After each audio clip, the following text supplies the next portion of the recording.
twaja. Nakwambiaje, kila mtaa utatuona. Hebu kosa uchekwe.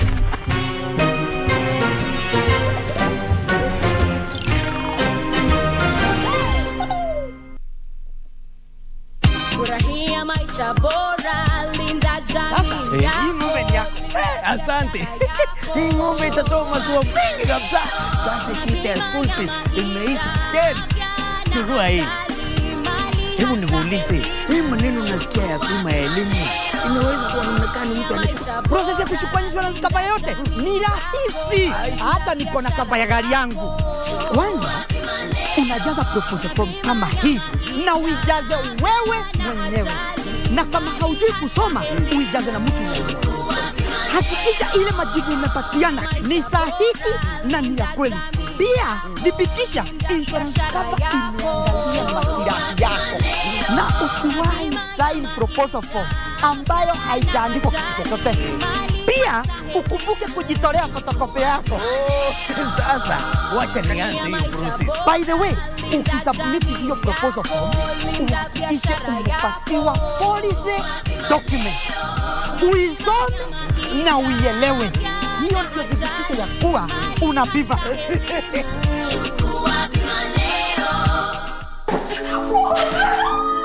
This could be you, your sister, brother, daughter, son, or a friend.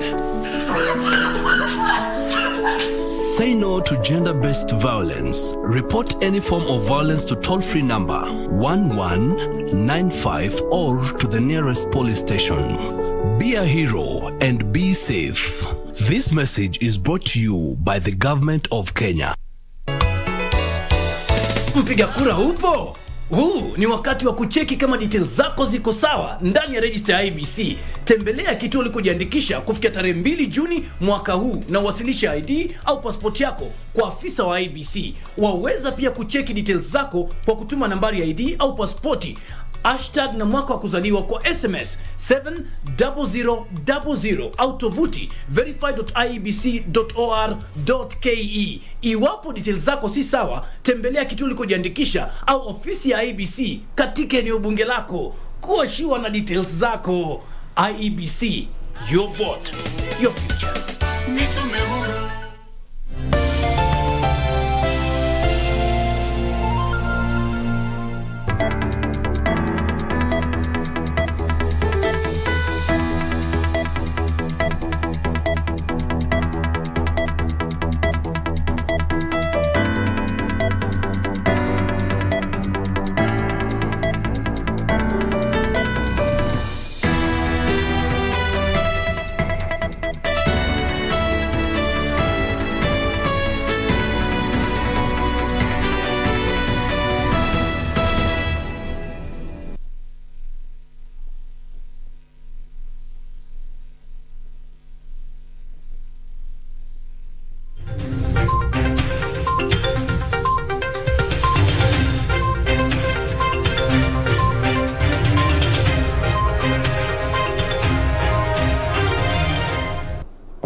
Good evening, welcome to Prime Edition. I am Cynthia Nyamai. Now tonight, Uhuru Kenyatta suspends a High Court judge. We have the details for you. And Yusuf Farah is back, so that means one thing, Young and Industrious is on tonight. In sports, we have Munga with all the action. And tonight, we also have something for you. The inaugural Machakos gubernatorial debate is up live all the way in Machakos, Scott University. I have the details for you and I will be taking you there for a few minutes. But first, let's have the highlights.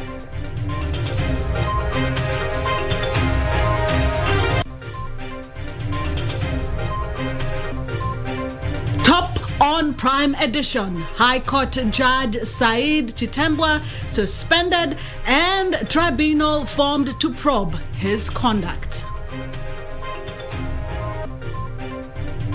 The hunt for Central Kenya votes. Deputy President William Ruto traverses Nyandarua and Nakuru as Azimio Deputy Running Mate Martha Karua pitches tent in Tharaka Nithi. Mike Sonko's bid for Mombasa gubernatorial seat suffers setback as petitioners bar IEBC from clearing him.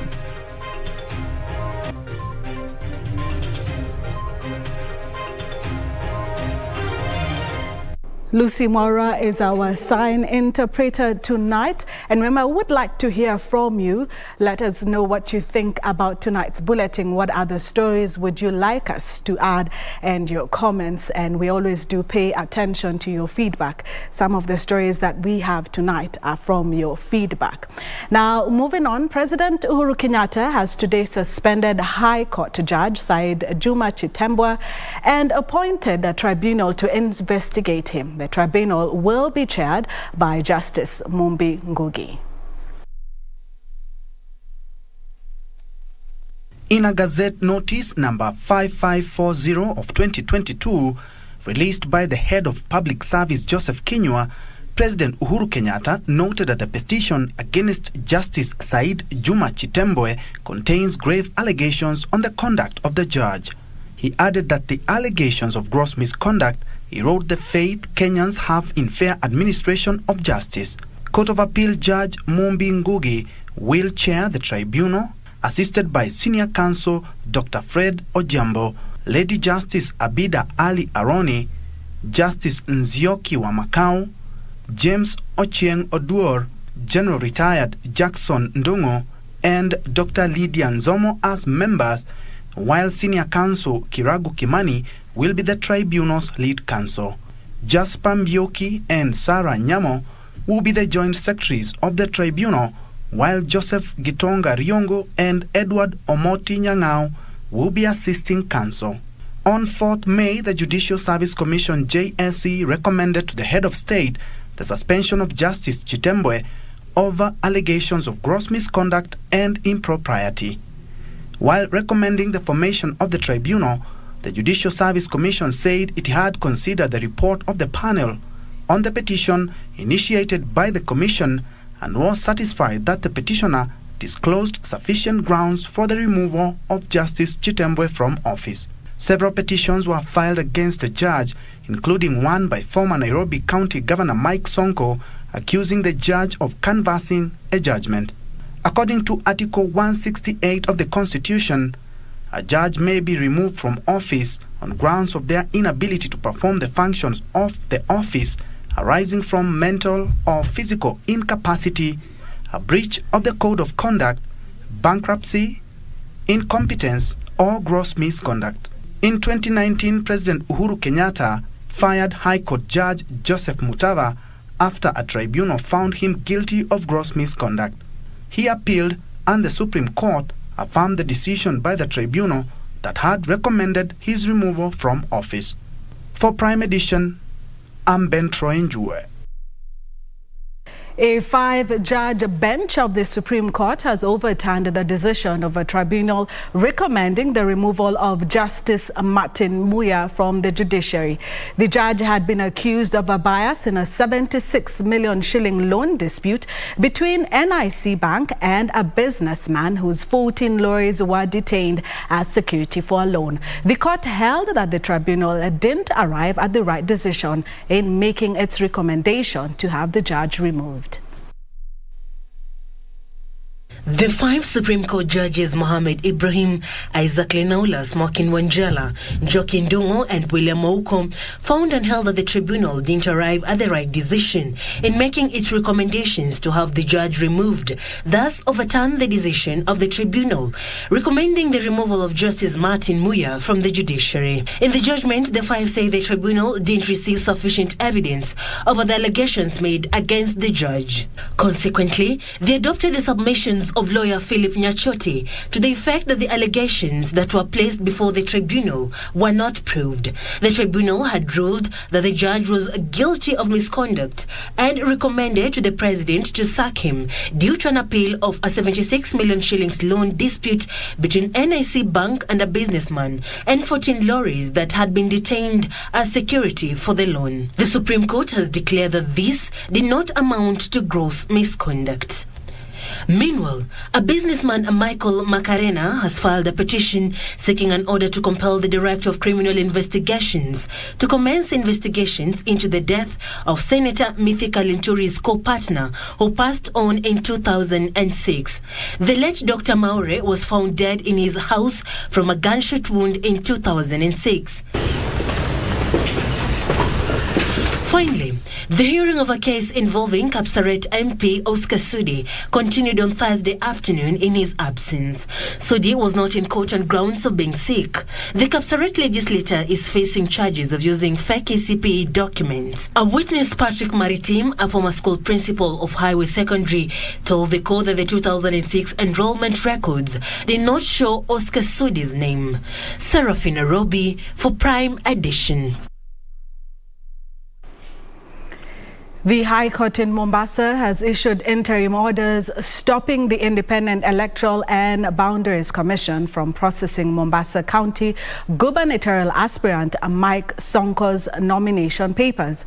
Mombasa resident Judge John Mativo certified as urgent an application for orders sought by the 3 civil society organizations and issued orders restraining IEBC from processing and clearing Sonko's nomination to contest in the August polls. Sonko has been nominated by the Wiper Party to vie for the Mombasa County gubernatorial seat.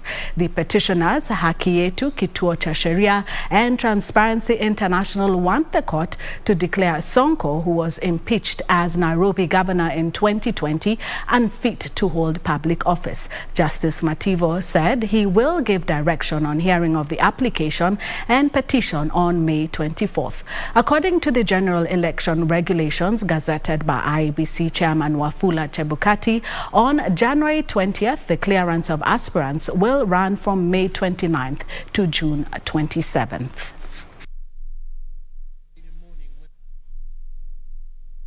Deputy President William Ruto has promised to improve the livelihood of small-scale traders if he takes over power in the August elections. Ruto says leaders under Kenya Kwanza are united on political and economic to improve the standards of living of the people. He spoke in Nakuru and Nyandarua counties during a Meet to People tour.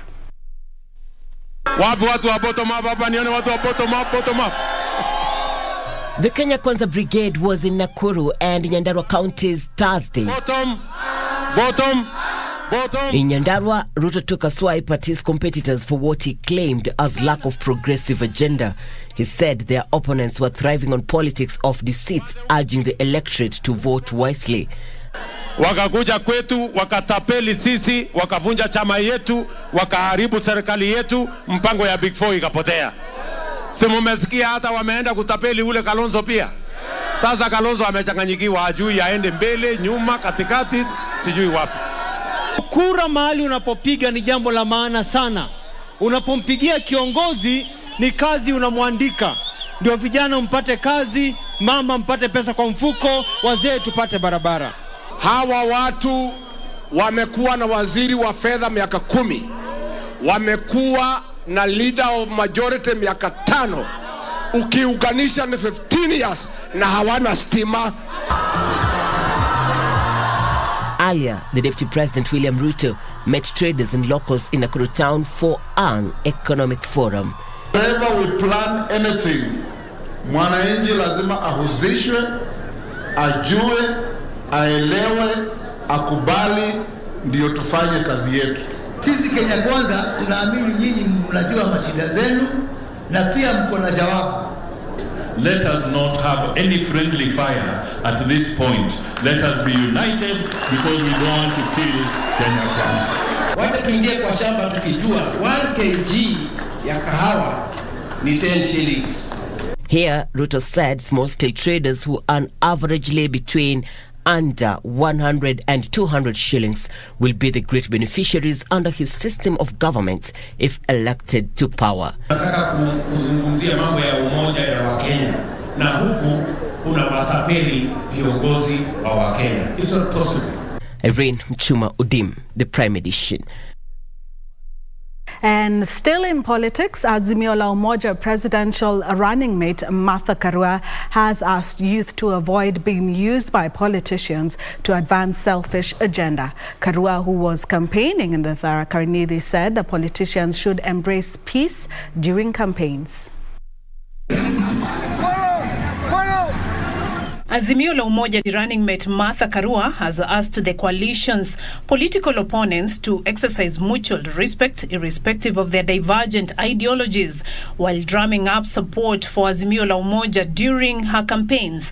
Karua said Azimio la Umoja team will fight corruption to the core if elected to power come August 9th general elections. Mimi nasema wale wengine vitendo gani? Kila mahali unapitia ni duru ya ufisadi, hiyo ni vitendo. Agriculture Cabinet Secretary Peter Munya, who accompanied her, said the coalition will not tolerate corruption and will do everything possible to stamp out the vice that has crippled Kenya's economy for long. Mimi nikiwa pamoja na dada yangu Martha Karua na mzee Raila Amolo Odinga, si tutanyorosha kazi, tutabadilisha. Na mnajua mimi pia mambo ya ufisadi na hiyo mambo ingine ya uporaji sipendelei, na ndio sababu siwezi kuwa na wale mimi. At the same time, Karua called on leaders to desist from luring the youth with handouts to disrupt their opponents' rallies, saying every political leader has a right to be heard. Hatuwezi kuchagua mtu ati sababu amekasirika, hata sisi tumekasirika na njaa. Hatuwezi chagua mtu ati aliambiwa, hata sisi tumeambiwa. Kwanza 2013 nilikuja nikamuomba kura hapa, mlinipatia. Wanasiasa hakuna mtu haambiwi. Beatrice Getonyongetich, Prime Edition. County governments will not host regional Madaraka Day celebrations in this year's edition. Interior Principal Secretary Karanja Kibisho, who inspected the Uhuru Gardens Memorial Park, which will host the 59th edition of the celebrations, said a total of 30,000 people will be allowed to attend the event. Preparations to host the 59th edition of Madaraka Day celebrations are in top gear, with President Uhuru Kenyatta expected to lead the nation in commemorating the event.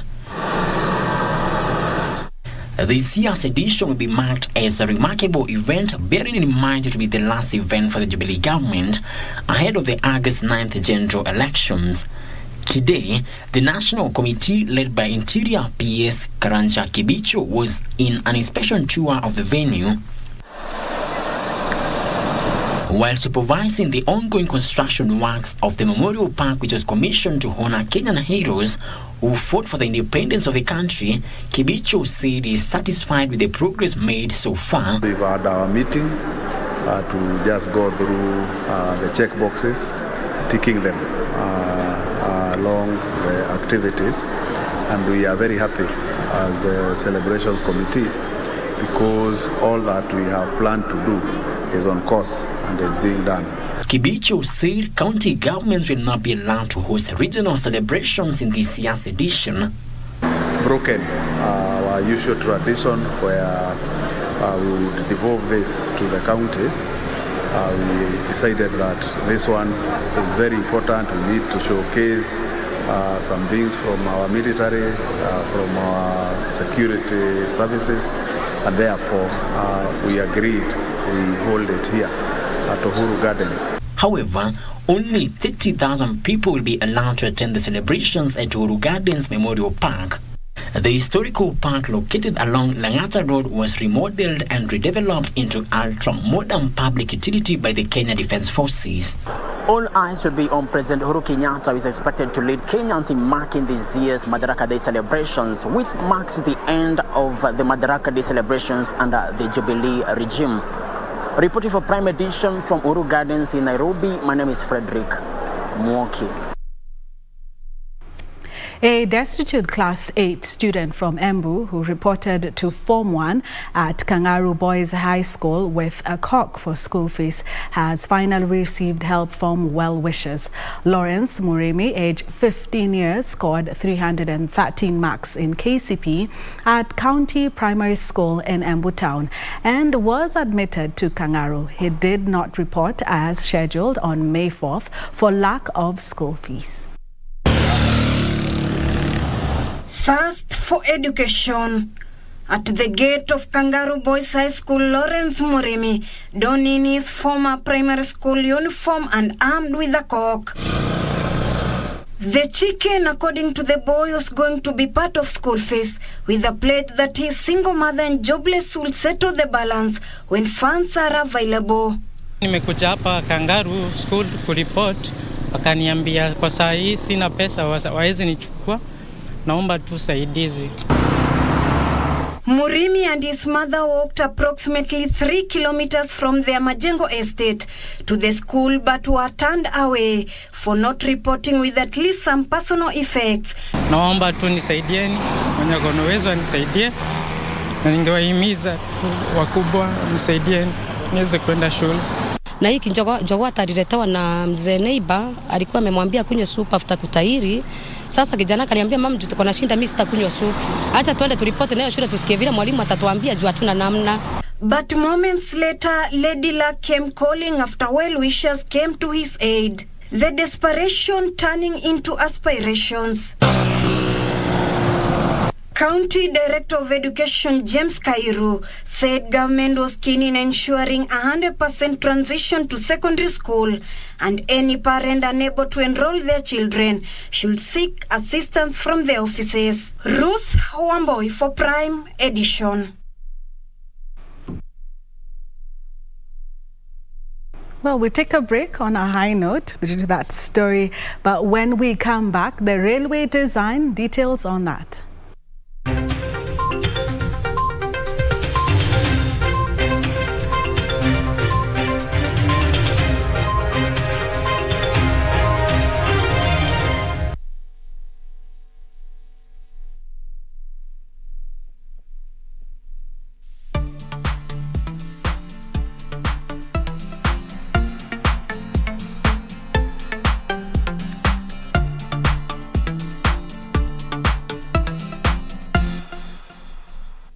After 10 years, Machakos County is gearing up to elect a new governor. How well do you know the candidates and what do they have to offer? KBC Channel 1 has organized a gubernatorial debate for Machakos aspirants this Thursday, 19th May, live from Scott Christian University, Machakos, exclusively on KBC Channel 1.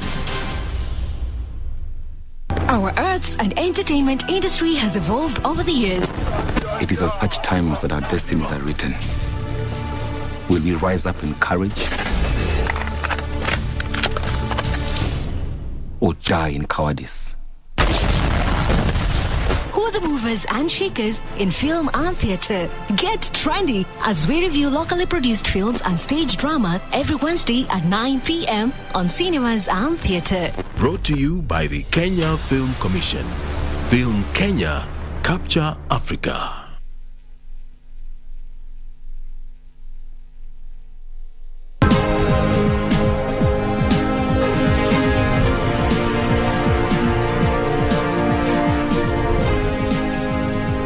Come back, it's now time for business. Construction of the new Nairobi Central Railway Station will kick off in 2 months following the completion of the design. Transport Principal Secretary Joseph Njoroge says relocation of PSVs from Nairobi Railway Station to the Green Park Bus Station will begin next week to pave way for the implementation of the 28 billion shilling project. And the UK government have today unveiled the final design of Nairobi's new Central Railway Station, which is part of the wider Nairobi Railway City Redevelopment Programme. And the challenge for cities today is not just to be that engine of growth, of jobs and prosperity, but also to be a change in a way that can be smarter, cleaner, greener, and make sure that cities are brilliant places for people to live. The project will sit on the 425-acre piece, which is largely owned by the Kenya Railway Corporation and its pension scheme. It is a transit-oriented city, railway city, the Nairobi Central District. The Railway City project seeks to establish a new hub for the betterment of Nairobi in alignment with our vision for Nairobi City County. Transport Principal Secretary Joseph Njoroge says construction of the new Nairobi Central Railway Station is set to begin in July once they finalize drafting a letter of agreement with the UK government. The project, by nature of its magnitude, will have two phases. There is the first phase, which is what we were actually discussing today, and that's mainly to come up with a tube. That is interconnectivity between what we call the railway station today and the outlying facilities. Currently reviewing an MOU between the two governments to ensure that Kenya continues to benefit from the relationship with the UK government, and in particular in the implementation of the Railway City project. The 28 billion shillings project is being funded through a public-private partnership and will involve construction of residential blocks, roads, parks and other social amenities within the capital city. Njoroge says PSV operators currently picking and dropping passengers at the Nairobi Railways station will be relocated to the Green Park terminal next week to pave way for works on the project. Good description of how the matatus will be off-roading at Green Park and also disembarking from Green Park. And the connectivities have also been established. There is a lot of work that has been done. NMS will conduct another test run at the Green Park stage to avoid confusion and heavy traffic witnessed during the first trial. Caroline Jinga for Prime Edition. And now to one of your favorite parts of Thursday's edition. In the year 2019, two college students teamed up to venture into a unique business, that of recycling biodegradable waste using black soldier flies. All it took to realize their dream was a grant of 4 million shillings and a premises donated for use by the parent of one of them. 2 years later, their business venture, Zihanga Limited, has grown in leaps and bounds, as Yusuf Farah now tells us in this week's edition of The Young and Industrious.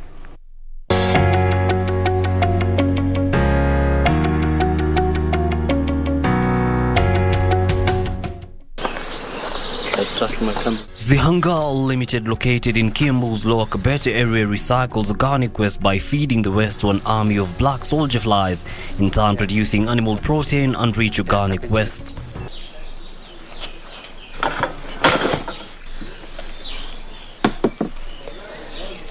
We find 25-year-old Brian Amenya in this greenhouse inspecting the growth of the black soldier flies. Brian is a co-founder of the business and the director in charge of operations. This is our production area. We call it the lavarium. He brings us up to speed with what necessitated at the birth of Zihanga Limited. The necessity of animal protein in the market. As we all know that protein is a big issue in the market right now, because you can see that the depletion of fish meal from our oceans and our lakes, and then also the production of soybeans is very low, especially in the East African region. So that niche in the market led us to start this venture. Brian then takes us through the different stages that the black soldier flies go through before they can reap maximum economic benefits from it. This is where we incubate the eggs. As you can see, the eggs. So this is how the flies lay their eggs. They do that because they want to hide the eggs from predators. After they hatch, now they become, this is the first, we call them instars. They stay here for, depends on the temperatures, but they can stay between 3 to 4 days. Then they are ready to be fed and to move on to the next stage. Now they come to the third instar. third and fourth, they're mixed. Here they're still feeding on potato waste, but you can mix the waste. All right. Yeah, so sometimes we do mix the waste. Sometimes we do use pig waste and potato waste combined. Sometimes chicken waste and potato waste combined. Okay. Yeah, because to increase the protein levels. Now the stage where they're ready to harvest. From here, the larva, now immobile, is taken to the sieving unit where fertilizer is separated from the larva fly for sale. The frass becomes now rich organic fertilizer. This is then followed by transferring some of the larva to this larva cage in a separate greenhouse. We produce the eggs. As you can see, we have the flies inside. Where the larva develops to fully grown black soldier flies and made to produce eggs, which are then taken to the first greenhouse for the process to start again. The rest of the larva, rich in protein, can be sold as feed for fish, chicken, pigs and birds. In a good month, the net profits could run up to 100,000 shillings. The company has since inception grown and now has 4 full-time employees. Kama saa hii nimenunua kuku nyumbani. Inasaidia watoto wenzetu. Kuna wazazi kulipa karo ya shule. As time goes by, na mimi nitaongea na wenzangu. Na mimi wanisupport kidogo na mimi nifungue biashara yangu kama hii yao pia. Nimekuwa nikiweka pesa ndo niendelee na masomo yangu. For the founders and this team, the future is bright. Zihanga Limited hopes to secure the loan from the Youth Enterprise Fund to expand their business and in this way create more employment for the youth. Yusufar reporting for Young and Industries from Lower Kabete, Kiambu County. Farmers are using smartphones to remotely control their operations on their farms to get real-time information. Tonight on Tech One, we focus on how farmers are benefiting from machine learning to analyze farm data to boost yields. The World Food Programme estimates that drought in East Africa has resulted in up to a 70% reduction in yields and is responsible for 1.5 million livestock deaths in Kenya.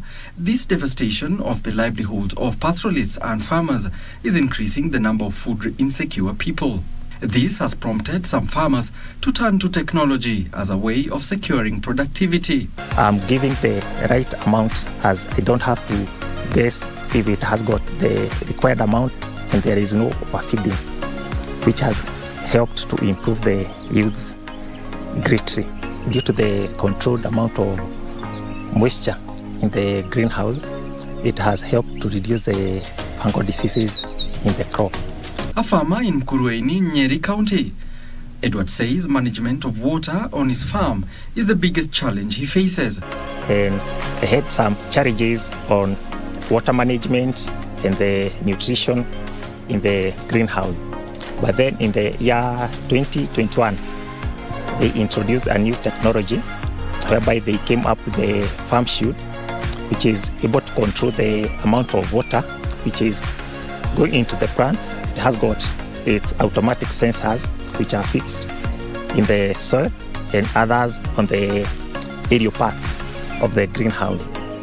And that now with that new technology, the production has improved a little bit better. Farmers like Kibisho are using a combination of new technologies that are solar powered to send real-time data back through an application, web portal or even USSD platform and SMS alerts, allowing the farmer to monitor their farm on a 24/7 basis.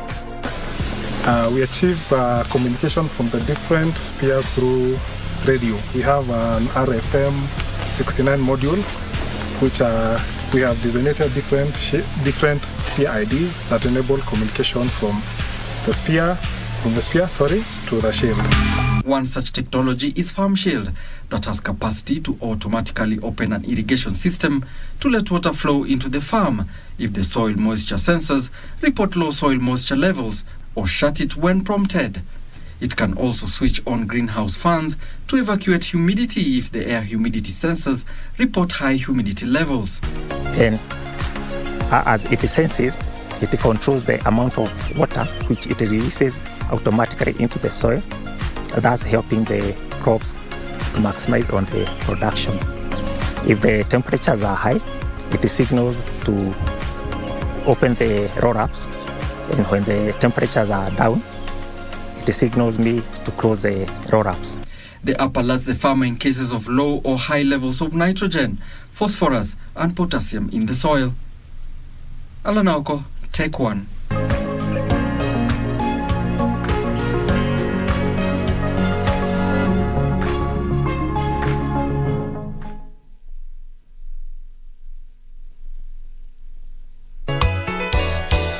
Mpiga kura upo? Huu ni wakati wa kucheki kama details zako ziko sawa ndani ya register ya IBC. Tembelea kituo ulikojiandikisha kufikia tarehe 2 Juni mwaka huu na uwasilisha ID au passport yako kwa afisa wa IBC. Waweza pia kucheki details zako kwa kutuma nambari ya ID au passporti, hashtag na mwaka wa kuzaliwa kwa SMS 70000 au tovuti verify.iebc.or.ke. Iwapo details zako si sawa, tembelea kituo ulikojiandikisha au ofisi ya IEBC katika eneo bunge lako. Kuwa sure na details zako. IEBC, your vote, your future. Boresha maisha na bima. Kifo ni lazima, japo haitabiriki. Pata bima ya matanga ili kuepuka wasiwasi wa michango isiyo na maana unapompoteza mpendwa wako. Bima hii husimamia gharama zinazohusiana na matanga. Pata bima ili kuhakikisha yote yatakuwa sawa.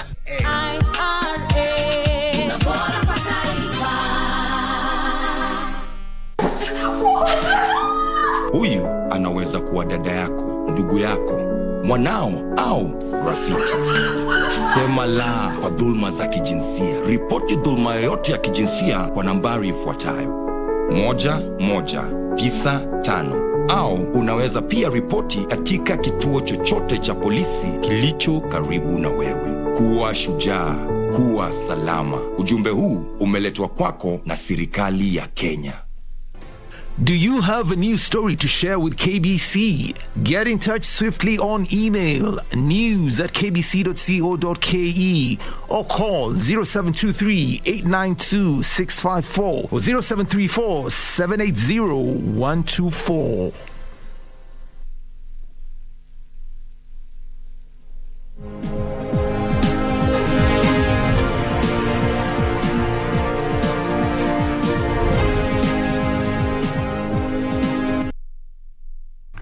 Welcome back. Now, women's participation in coffee matters is growing due to improved yields and new innovations. The Kipkelion Coffee District Union has crafted a new initiative called Coupling that helps women with limited access to land split their produce and proceed with men in an inclusivity venture. The model is fast becoming a popular one in Kericho County, with the cooperative union winning accolades due to this new venture. Our reporter Benson Rioba has more details. For decades, coffee matters have been a preserve of men, right from farming to marketing. This has seen the number of women who participate in coffee matters remain below 30% in the country. Experts have been calling on more participation of women in the coffee subsector. This clarion call seems to be making headways.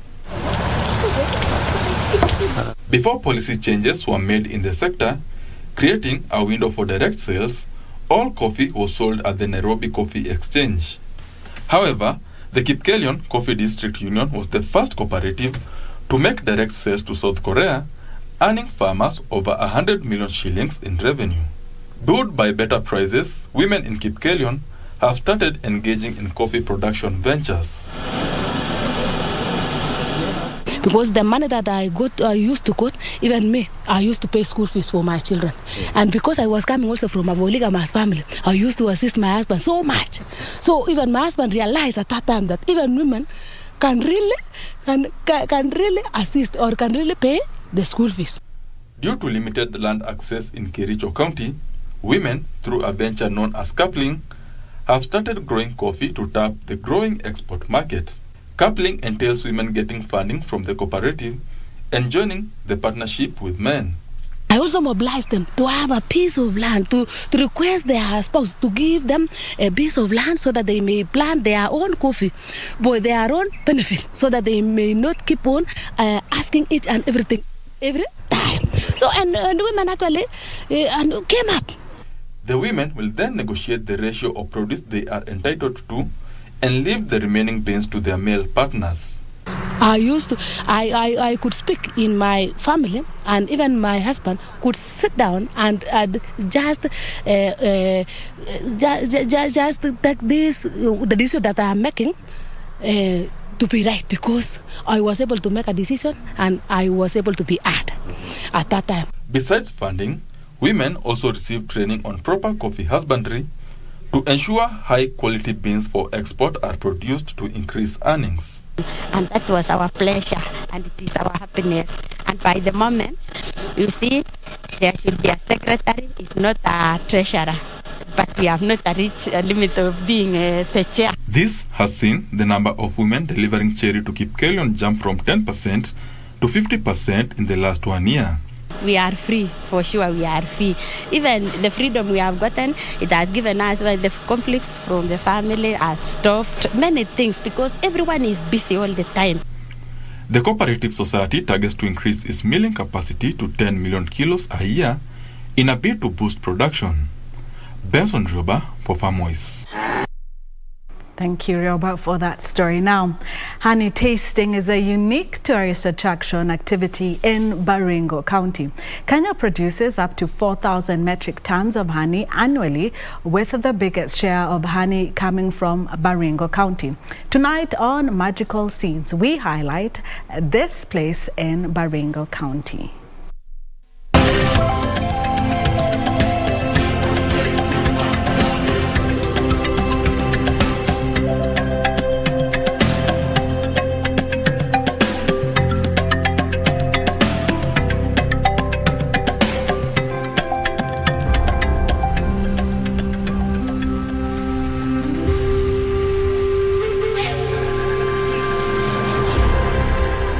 Baringo County is an ideal tropical holiday destination.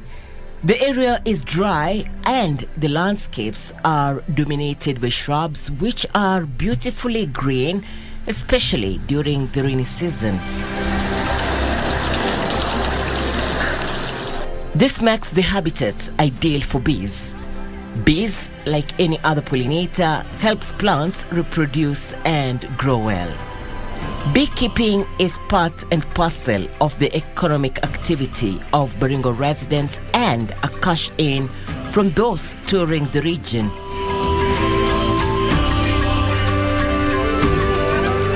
This is Marigat, Baringo South.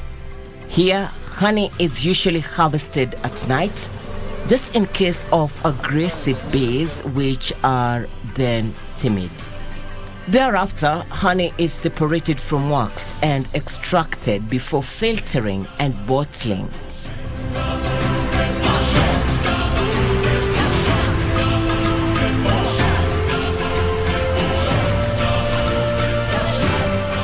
Consumers have been increasingly seeking authentic and interactive experiences on honey production in Baringo County.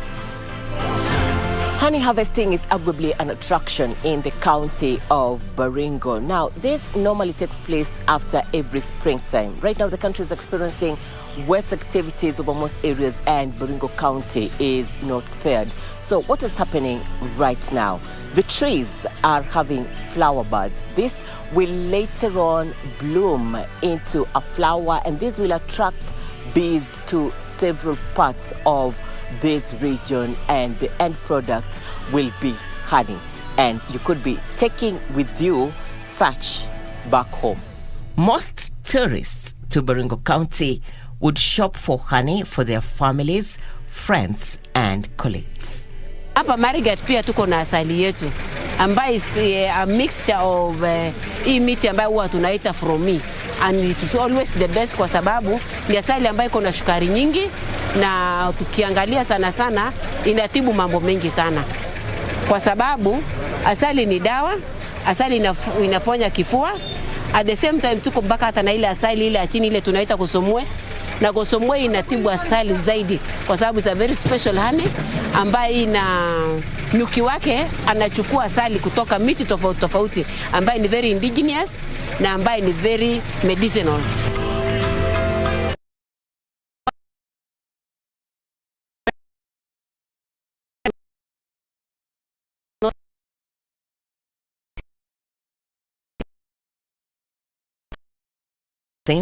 In the county of Baringo.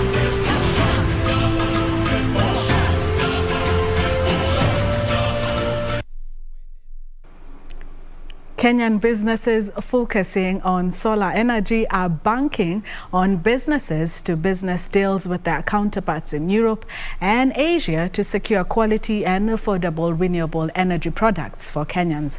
This emerged during the 9th Oil and Gas Africa Power Energy International Trade Exhibition in Nairobi that has attracted 200 local and foreign exhibitors. Erratic and expensive electricity supply has seen the number of Kenyans embracing solar energy products increase. Affordable and clean energy is a critical consideration for all venturing into power and energy sector. Kenya has one of the most developed power sectors in sub-Saharan Africa. Kenya is among the leading sub-Saharan nations in power and energy exploitation and exploration. However, increased electricity connection, levies on solar products and costly solar batteries have slowed the pace at which Kenyans are embracing the renewable energy products. To correct this, Kenyan businesses hope that business-to-business deals with their counterparts in countries that have advanced in manufacturing of solar products would help restore the pace of adoption of solar products. Kenya, Indian industry stands ready to continue to partner their Kenyan colleagues at the industry level, and this event that we are very lucky to be part of. I am sure that the interactions that we are going to have in the framework of this particular expo is going to further enhance international partnership. At the ongoing 9th Oil and Gas Africa and Power Energy International Trade Exhibition in Nairobi that has attracted exhibitors from Africa, Asia and Europe. Solar photovoltaics are now the cheapest power source in most countries, and renewables yield 3 times more jobs than the fossil fuel sector. This comes at a time when Kenya has set the target of having 100% clean energy by the year 2030 and to achieve 100% access to clean cooking by the year 2028. Currently, renewable energy accounts for 73% of Kenya's installed power, while 90% of electricity is in use from green sources such as geothermal, wind, solar, and hydroelectric power. Regina Manyara reporting for Prime Edition.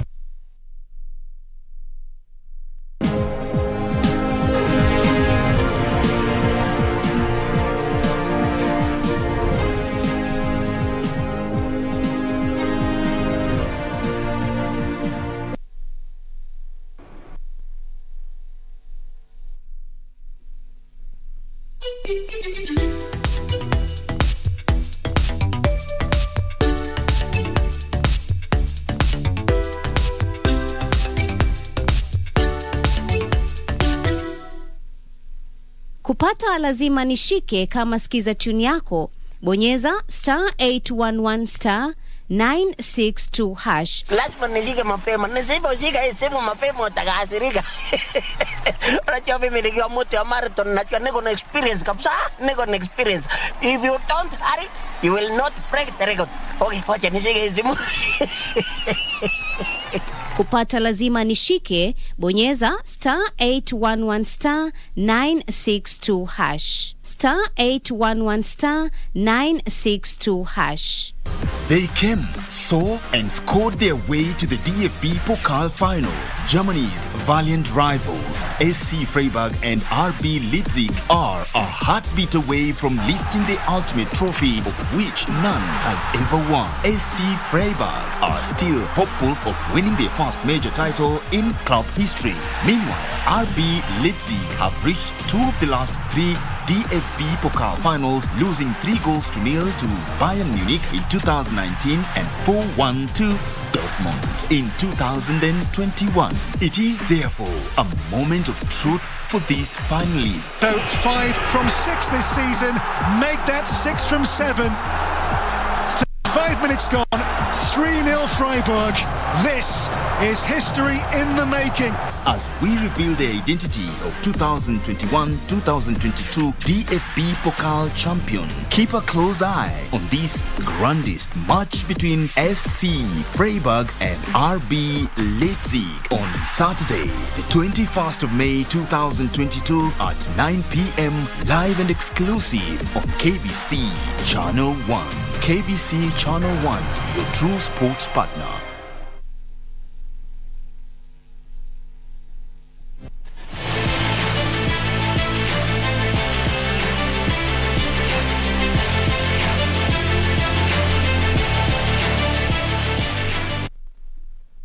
Oh, good evening. This is KBC Sports with me, Richard Munga. Now, the Kenyan contingent to the recently concluded 24th edition of the Deaflympics Games that were held in Caxias do Sul, Brazil, arrived back home today following their splendid performance in the two-week event. The team, which comprised 55 men and 55 women, finished 11th globally with 24 medals, that is 5 gold, 7 silver, and 17 bronze medals, making Kenya the first team in Africa. The Kenyan contingent that represented the country at the Deaflympics in Brazil arrived home today morning. Kenya participated in 5 disciplines, namely golf men, women football, athletics, basketball men and women, and handball for both men and women. Kenya posted the best ever result in history, finishing 11th overall, with Simon Cherono Kibai bagging 2 gold medals in the 5,000 and 10,000 meters. Other Kenyan gold medalists were Lucas Ondia in the 3,000 meters steeplechase, Ian Omboi Kahenga in the 1,500 meters, and Eli Kanarono in the 800 meters. General team manager for the Kenyan squad, Josephine Aska, hailed athletes for the best ever outing in this year's event, which she attributed to good preparations and immense support from the government. It's a better match, better performance. The athletes themselves feel like this was a much better performance. The government supported us better. When we got to Brazil, it was very cold, so we had to really try to cope with that weather. And we've been able to win medals. Yeah, but then it was challenging. It wasn't easy. Yeah, but we have to accept that, we were not going to accept, but we took it as positively. And that's why we were able to bring this medal. So I'm encouraging and imploring the government to please that we can have a sports academy that thinks of a way of setting up sports clubs in deaf schools and not limit the deaf people to 5 sports that is currently happening. For Prime Edition, I'm Nora Mwangi. Meanwhile, Kenya will not participate in next year's Africa Cup of Nations football extravaganza after CAF expelled it from the 2023 Africa Cup of Nations qualifiers that commence in June. Kenya is currently under indefinite suspension imposed by FIFA in February due to government interference. Consequently, Kenya has been expunged from Group C that had Cameroon, Namibia and Burundi. Kenya was set to begin the qualifying campaign away to Cameroon on 4th June, but CAF's decision means the group will now have only 3 teams. Kenya had been given 2 weeks to their first qualifying match against Cameroon to meet FIFA's conditions for the suspension to be lifted. Harambee Starlets was also stopped from competing in the Africa Women's Cup of Nations qualifiers earlier this year in the last stage of the competition.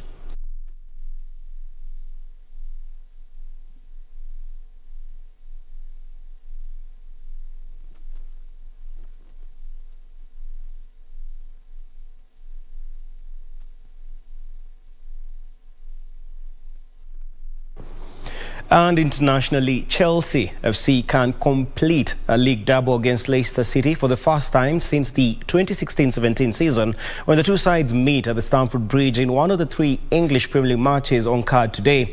Everton will be guaranteed a place in the top flight next season if they defeat Crystal Palace, while Aston Villa will be at home against Burnley. Leicester will hope to finish in the top half of the top